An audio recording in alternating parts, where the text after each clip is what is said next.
शिक्षकों ने हमेशा बढ़ाया, क्लास में कैप्टन, स्कूल में कैप्टन बनाए। हर वो मौका मुझे मिला, स्कूल के भी माध्यम से, फिर कॉलेज में भी सारे मौके मिले।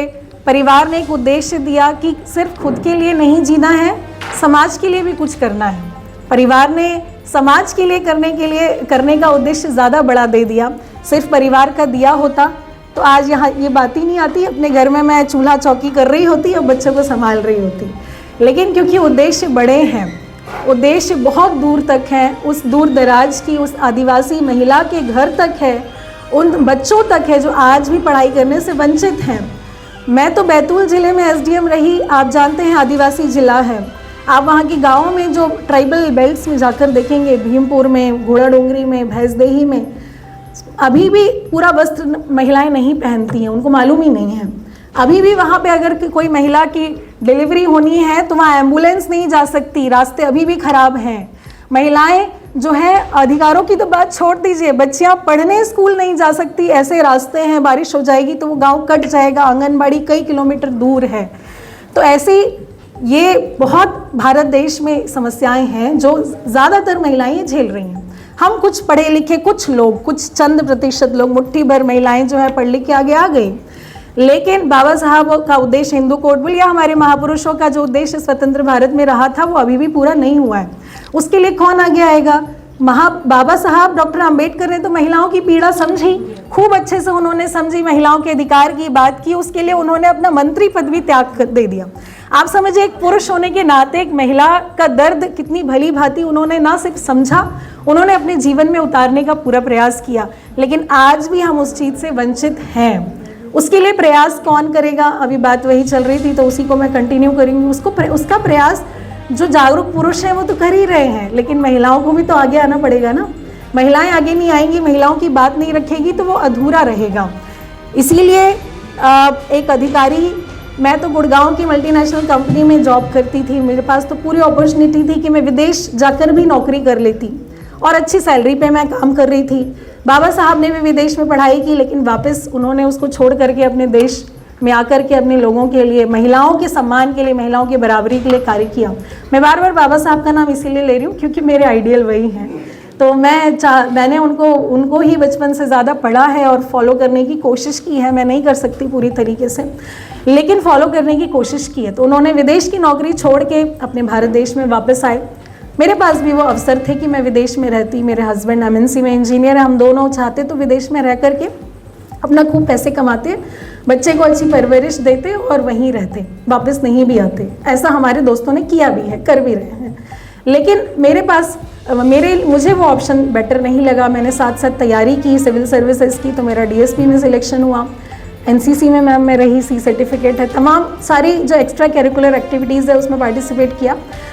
डीएसपी रहने के बाद डिप्टी कलेक्टर बनी, उस पद के माध्यम से भी मैं समाज के बीच में रहने का, जानने का, समझने का प्रयास किया। और अंत में मुझे यही समझ में आया, मेरी समझ से, हो सकता है सबकी समझ अलग अलग हो, मेरी समझ से ये है कि जब तक राजनीति में अच्छे लोग नहीं होंगे, राजनीतिक मंशा अच्छी नहीं होगी, तब तक ये सिस्टम नहीं सुधर सकता। क्योंकि अधिकारी रहते हुए भी आप वही इम्प्लीमेंट करोगे जो आपको पॉलिटिशियन कहेंगे, जो मुख्यमंत्री कहेंगे, है ना, जो आपके विधायक सांसद करेंगे। अब तो विधायक सांसद तय करने लगे कि एसडीएम और कलेक्टर कौन बनेगा। अब आप ये बताइए, एडमिनिस्ट्रेटिव सिस्टम इतना बुरी तरीके से कोलैप्स हो चुका है कि आज अधिकारी, तहसीलदार, नायब तहसीलदार या कोई टीआई, डीएसपी, एसपी खुद से स्वयं से निर्णय नहीं ले सकता। उसको निर्णय, ये सारी चीज़ों को ध्यान में रखना पड़ेगा कि बीजेपी वाले को कैसा लगेगा, कि कांग्रेस वाले को कैसा लगेगा, किसी और को कैसा लगेगा। तो मुझे ये सरकार बीजेपी की है तो उसके पक्ष में निर्णय लेना है, कांग्रेस के पक्ष में नहीं लेना है। मतलब इस तरह की परेशानियों का सामना अधिकारियों को करना पड़ता है। और अगर कोई महिला अधिकारी हो, तो जहाँ मैं छतरपुर में पोस्टेड थी, वहाँ तो कई लोग चाहते ही नहीं थे कि कोई महिला अधिकारी यहाँ एसडीएम बन के आए। पहली बार कोई महिला अधिकारी, मैं वहाँ पर एसडीएम बन के गई थी, जो यूपी का बॉर्डर था, बांदा और महोबा का बॉर्डर, जहाँ क्राइम करके यूपी से लोग इधर आते हैं, एमपी के लोग उधर जाते हैं। तो महिलाएं कैसे संभालेंगी? महिलाओं को तो ये यहाँ पे आना ही नहीं चाहिए, कभी नहीं गए। लेकिन मेरे कलेक्टर अच्छे थे, उनकी खुद की 2 बेटियां हैं, तो शायद वो समझते होंगे कि महिलाओं को आगे बढ़ाना है। उन्होंने मुझे बोला कि नहीं, मैं आपको भेजूंगा। उन्होंने मुझे भेजा और मेरा बड़ा अच्छा सफल कार्यकाल रहा 6 महीने का। लोगों ने खूब प्रशंसा की, यहाँ तक कह दिया कि मैम आप चंदला से चुनाव लड़ लीजिए, बीजेपी आपको टिकट देगी। चंदला से, मतलब जहाँ मैं पोस्टेड थी। तो ये सारी समस्याएं जो हैं आज भी व्याप्त हैं, और मुझे लगता है कि राजनीति ही वो सबसे बड़ा माध्यम है जिसके द्वारा हम ये सारी समस्याओं को दूर कर सकते हैं। अन्यथा नौकरी करने में सिर्फ आप अपना, अपने परिवार का, अपने बच्चों का गुजारा बहुत अच्छे से करेंगे, आपकी लाइफ बहुत बढ़िया रहेगी, आपको पब्लिक सम्मान भी करेगी, लेकिन आप उससे ज़्यादा कुछ नहीं कर पाएंगे। आप जिस क्षेत्र में हैं उसमें थोड़ा बहुत सरकार की जो स्कीम है लाडली बहना, तो लाडली बहना का पैसा आप दे दीजिए। क्या होगा लाडली बहना के पैसे से? क्या उसका सशक्तिकरण हो जाएगा? क्या वो आगे बढ़ जाएगी? तमाम जो भेदभाव आज हो रहे हैं क्या वो दूर हो जाएंगे? नहीं होंगे। तो वो एक सीमित मानसिकता का परिचायक है मेरी नज़र में। चूँकि मुझे ऐसा लगा कि मैं वो रिस्क ले सकती हूँ, शायद मेरा भ्रम था, भ्रम में मैंने वो रिस्क लिया, अपनी नौकरी छोड़ी। लेकिन एक विश्वास है कि बाबा साहब ने भी अपने मंत्री पद को त्याग किया, अपनी विदेश की नौकरी छोड़ी, अंततः उन्होंने समाज के लिए जितना भी कर सकते थे पूरा जीवन उन्होंने त्याग किया। मैं तो उनके एक बाल या नाखून के बराबर भी नहीं हूँ, लेकिन प्रयास मेरा यही रहेगा कि मुझे जो भी सम्मान अपने 30 साल की उम्र में मिला, अभी मेरी 32 साल की उम्र है, इतनी कम उम्र में जो सम्मान मुझे समाज ने, इस देश ने मुझे दिया है, मैं चाहती हूँ कि वो सम्मान मेरी बाकी महिलाओं को भी मिले। मेरी महिलाएं जो गांव में रहती हैं वो भी अधिकारी बने, वो भी कलेक्टर बने, वो भी विधायक बने, उनको भी वो तमाम अवसर मिले। यही मेरा प्रयास है। अधिकारी जो बने वो अच्छे बने, जो सेंसिटिव हो समाज के लिए। अभी अधिकारी बनते हैं सिर्फ खुद के लिए, करप्शन करना है, पैसा कमाना है खुद के लिए, अपने परिवार के लिए, अपना घर लेना है, 2-4 बेनाम संपत्ति अर्जित करनी है, उससे ज़्यादा कुछ नहीं है। लेकिन मैं चाहती हूँ कि इस एडमिनिस्ट्रेटिव सिस्टम में, गवर्नेंस में अच्छे अधिकारी बने, उस दिशा में मैं कार्य करूँगी कि जो समाज के लिए सेंसिटिव रहें। यूपीएससी और एमपीपीएससी नीति शास्त्र का एक क्वेश्चन पेपर, एक पेपर लेकर आई है जिसमें ये तमाम प्रयास किए जा रहे हैं, लेकिन फिर भी अभी भी मुझे लगता है कि आईआईटी से पढ़ा हुआ कोई व्यक्ति आ जाए या आईआईएम से पढ़ा हुआ कोई आईएएस कलेक्टर बन के आ जाए, सभी में वो सोच नहीं होती कि हमें अपने कर्तव्यों का निर्वहन अच्छे से करना है। तो मेरा तो यही उद्देश्य है कि अच्छे अधिकारी बने, जो अपना काम अच्छे से करें, अच्छे कर्मचारी बने। उसमें मैं अपना जो सहयोग उन बच्चों को कर सकती हूँ परीक्षा को निकालने में, मैं अपना पूरा सहयोग करूँगी।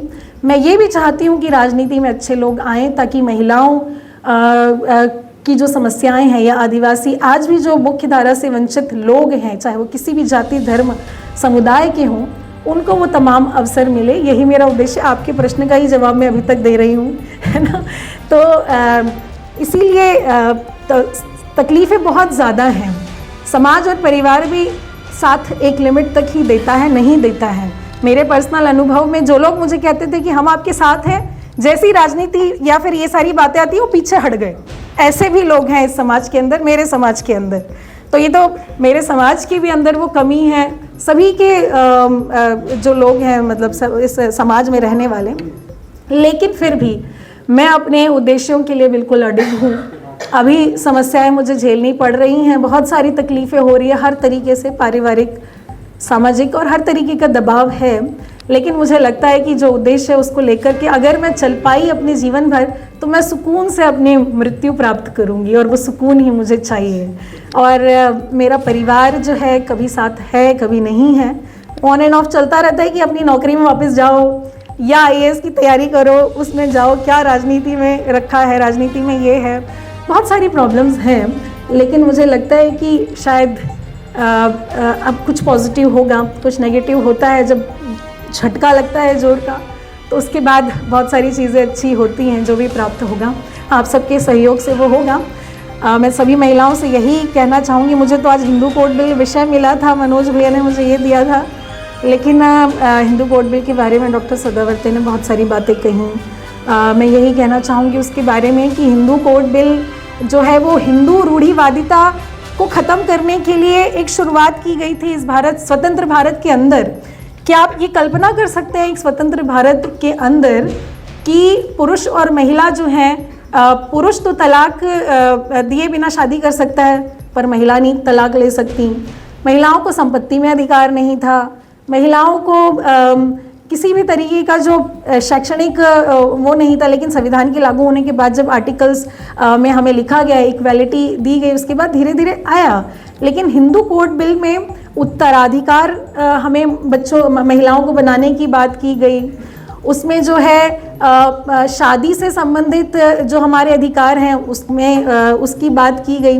तो जिस तरीके से आज हम 3 तलाक की बात करते हैं कि वो मुस्लिम विधि के अगेंस्ट है सर, है ना। 3 तलाक को हम कहते हैं कि जो कट्टरवादी कुछ लोग हैं, इस्लाम के कट्टरवादी कहते हैं 3 तलाक जो है वो हमारे धर्म के खिलाफ है। तो ऐसा ही महिलाओं के अधिकारों के लिए जब उस समय बात होती थी 1940s और 50s में, तो हिंदूवादी कट्टर संगठन कहते थे कि ये हमारे धर्म, हमारी संस्कृति, हमारे रीति रिवाज और हमारे पुराणों, वेदों और हमारे ग्रंथों, हिंदू धर्म के ग्रंथों के खिलाफ है। और बहुत सारे आंदोलन भी किए। जब जवाहरलाल नेहरू जो हमारे प्रधानमंत्री थे, उन्होंने इसको पास करने के लिए बहुत प्रयास किए। डॉक्टर बाबा साहब अम्बेडकर के साथ उनके खुद